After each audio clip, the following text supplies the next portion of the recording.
everyone, this is Mr. Assassin, and I'm here today to do Tower of God chapter 2000, not 2000, we're not there quite yet, but 217. Now, I just finished reading this chapter and I want to say that this is a great chapter. It impressed me. Of course, I was right on some levels, not 100% right, but clearly I was right. Bam is trying to save everyone. But not just that, Bam is becoming more and more powerful.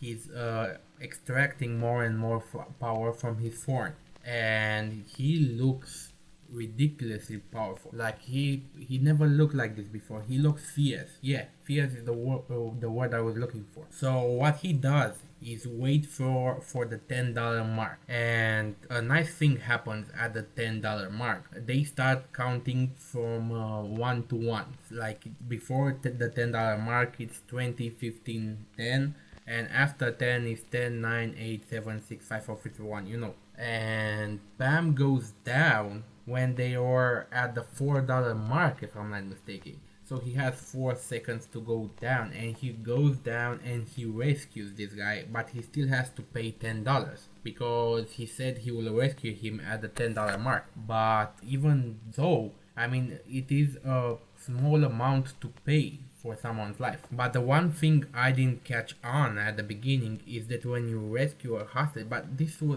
is not supposed to be so. When you rescue a hostage, apparently the other team receives a bonus. I don't know how that works exactly, because Bam spends $10 to go after the hostage and Joaquin's team receives $10.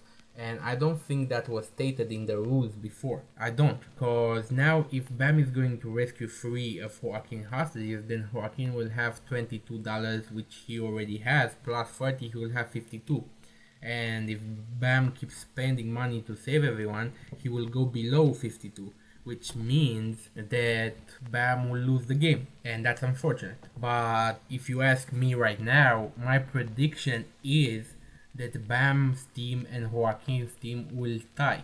They will be equal at the $52 mark. I don't know how Bam will do this, but I think this is what's going to happen. Because if they are tied, if there's a tie, there will be an extra round to break the tie. And that's the round that Bam will win. And it also makes the plot more intriguing. So I think that that's what's going to happen. But basically Bam looks fierce as fuck.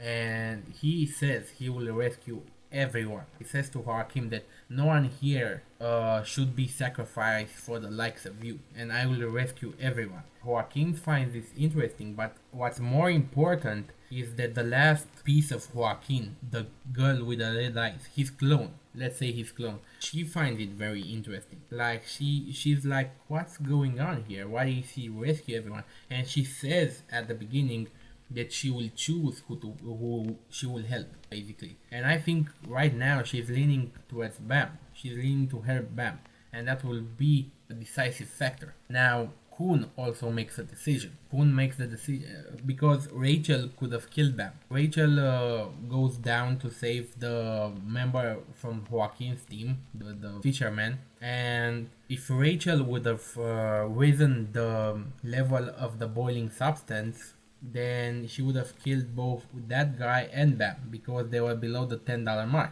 But Rachel did not do such a thing. And Khun says, well, why didn't you? I thought you wanted to kill Bam. And she simply says that I didn't want Bam to follow me. I mean, she doesn't want to kill him. Clearly she's training him for something. She's preparing him for something. I don't know. That's the main plot of Tower of God, of course. But Khun says, well, okay. Then if you're not going to kill him, then I will place all my decisions according to Bam. So basically, if we win this game, then I would not have beat you because I already beat you before.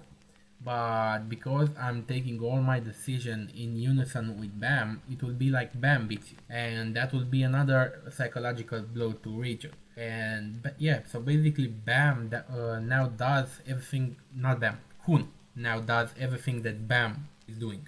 So he's not thinking for himself, he's not plotting. He's going to follow Bam's decisions. And the third point will be Yuri Zahad battling the conductor, I think he is. And this guy, Yuri Zahad, does 3 punches. 3 punches full with Shinshu.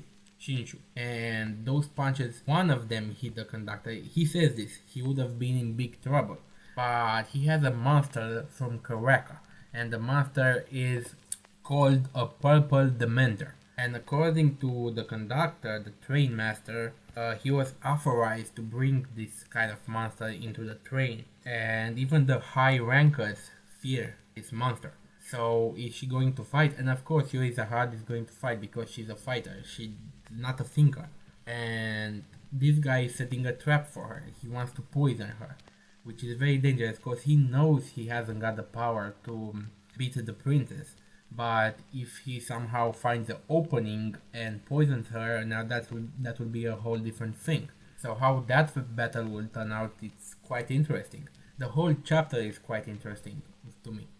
And yeah, so this Dementor from Karaka is actually very powerful. We'll see how powerful in the next chapters when Yuri Zahad fight it.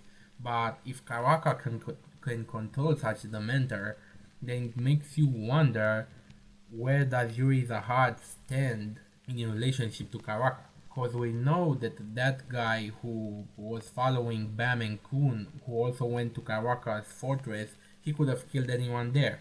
The one that trained Bam from Fog. So is that guy more powerful than Yuri Zahad? I don't know.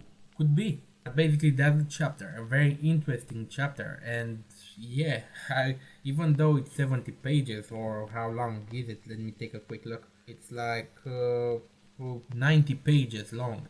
And I know it takes a lot of work to make 90 pages each week. Man, I wanted more. I wanted to know more. It's like Tower of God is great. Tower of God is the greatest manga. It's not actually a manga, the greatest manga that I have ever read. So yeah, that's the chapter. Rate, comment, subscribe, and I'll see you guys next time. Have a nice day. Any rational society would either kill me or put me to some use.